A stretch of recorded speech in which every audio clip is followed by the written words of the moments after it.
Mga kaibigan nag-promise ako kanina na we are going to read letters at akala nyo nakalimutan ko ng di po.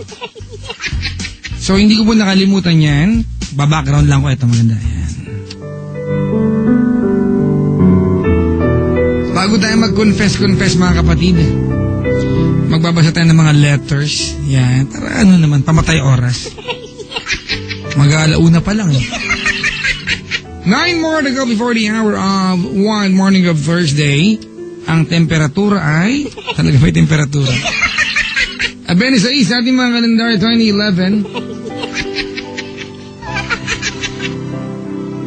Nakapili po ako ng 1, 2, 3, 4, 5, 6 na letters dito. Ayan. Ito po sinend sa atin through text. Basahin po natin. Dear Mr. Manilaza, kamusta po? Sana po ay okay ka lang. Ingat po palagi. Sana nakikinig ka ngayon para marinig mo ito. Siyempre. I always think of you. Sana ayos ka lang. Maulan na po. Dalhin mo lagi ang payong mo. Sabi ni Apit. Nax. Ito naman, TLC letter to my one and only, my Billy. Thank you for all that you've done to me. Thank you for caring and loving me. I knew that fate bring us together. Thank you for giving me the chance to show you how much you mean to me. Kahit na hectic ang schedule natin. Still, we're here for each other. Our promises led us to what we had now. Thanks for trying to understand my attitude, especially my childishness pala. I promise to love you and care for you each and every day. I feel loved and appreciated at hindi ko sasayangin yun. I love you, I miss you. Your Jean Malorca. Ayan, ng Bikutan Tagig. Talaga naman. Ito ba isa? Dear, ayan, TLC letter. Dear John Robin Cruz, whatever people think of you, it doesn't matter. Because for me, you're still the sweet Robin I fell in love with. Don't worry, because whoever boy I meet or know, at the end of the day, each of them has only proven even more that I've got the best boyfriend whom no one I can compare to. Forever yours, Kathleen. Sarap pakinggan.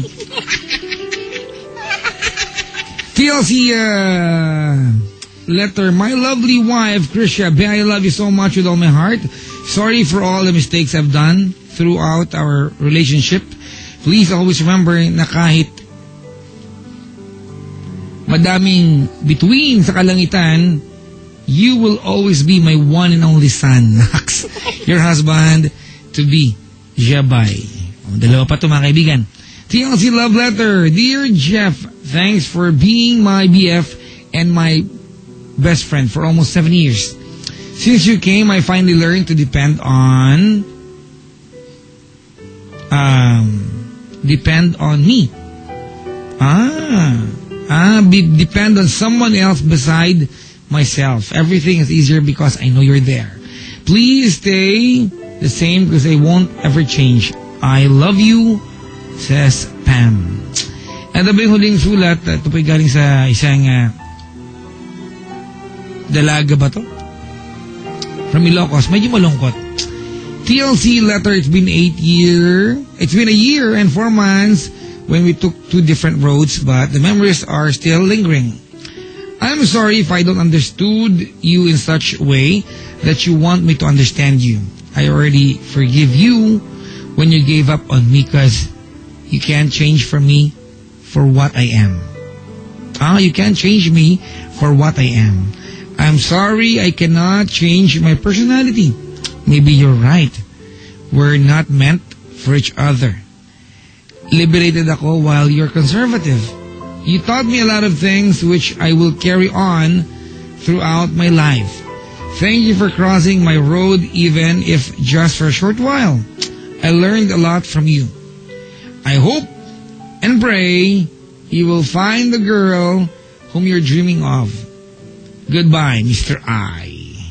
Sabi ni Ann Mercado ng Badok, Ilocos Norte. Mga kaibigan, magdaalay po ako ng isang awitin para dito sa ating huling letter.